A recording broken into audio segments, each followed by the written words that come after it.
राधे राधे, जय श्री कृष्णा। मैं निर्मला पांडे अपने चैनल पे आप लोग का स्वागत करती हूँ। राधा कृष्णा ब्लॉग चैनल पे छोटा सा ब्लॉग है, आप लोग सुने।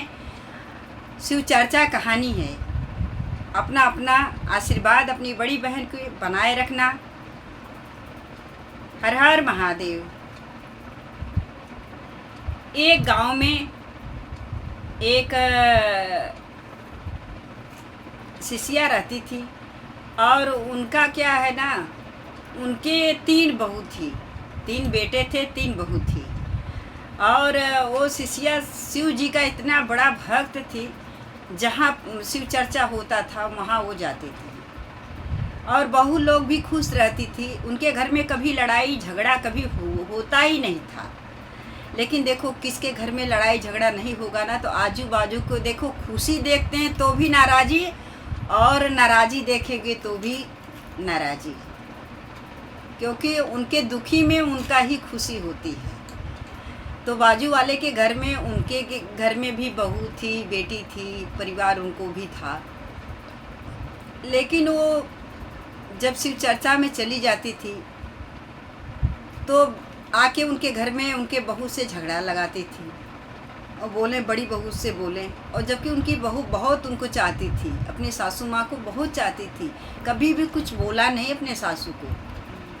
तो बोली कि अरे हमारे घर में इतना झगड़ा लड़ाई होता है, तुम्हारे घर में तो कभी लड़ाई होता नहीं, जबकि तुम्हारे घर में इतना परिवार है।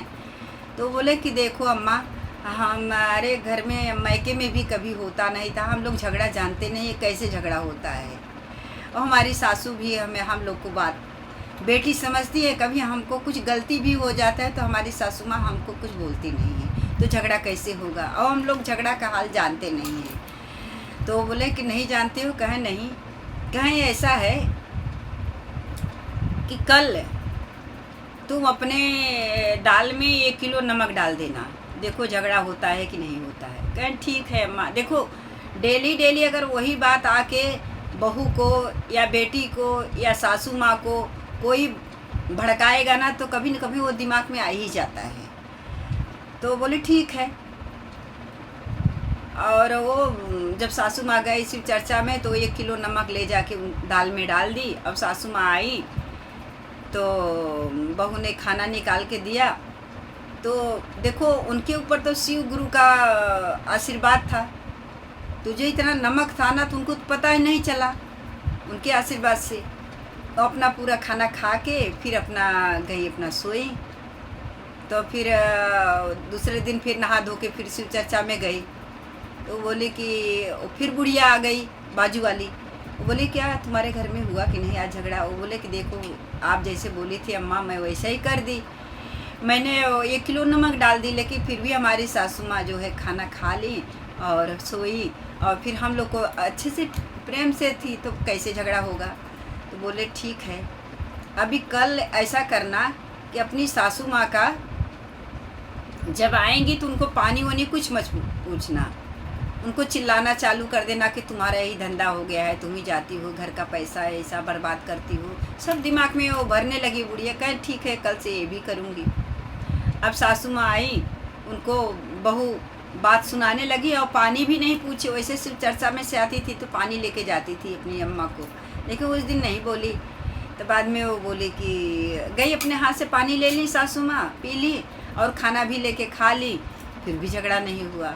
फिर दूसरे दिन आई तो बोले कि अरे हुआ तुम्हारे घर में झगड़ा। वो बोले नहीं, मैं तो जैसे तुम बोली थी वैसा की, लेकिन हमारी सासू माँ ने झगड़ा नहीं किया।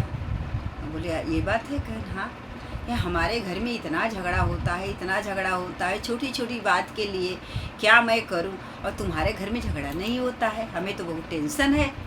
बोले कि क्या करूं, हमारी सासू माँ ऐसे ही है, तब हमारे घर में झगड़ा नहीं होता। कहा अच्छा ऐसा करना, कल अपने सासू माँ का जब साड़ी प्रेस करना तो उसको जला देना। बोले ठीक है।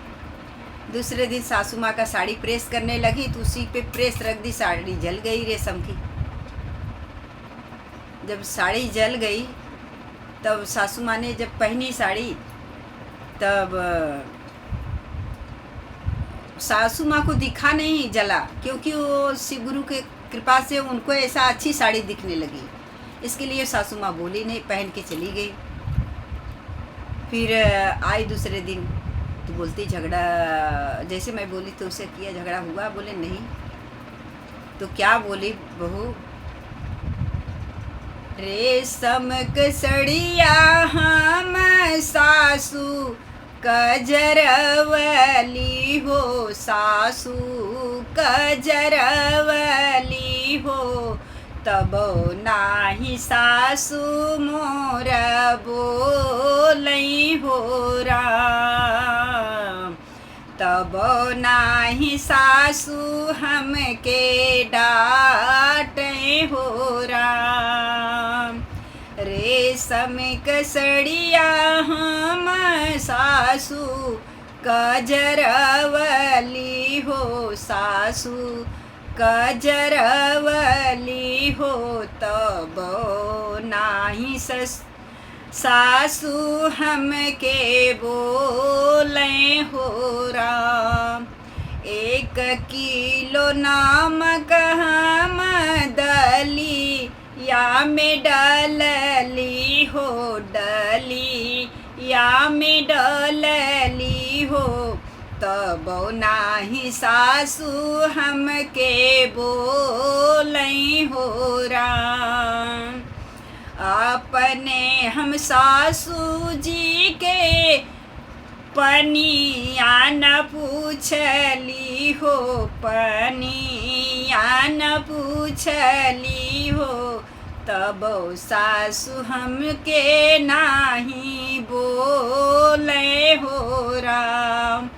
जमन जमन कैलो अम्मा तमन तमन कैली हो, तमन तमन कैली हो, सासू मोर झगड़वा नाही करई हो राम, सासू मोर झगड़वा नाही करई हो राम।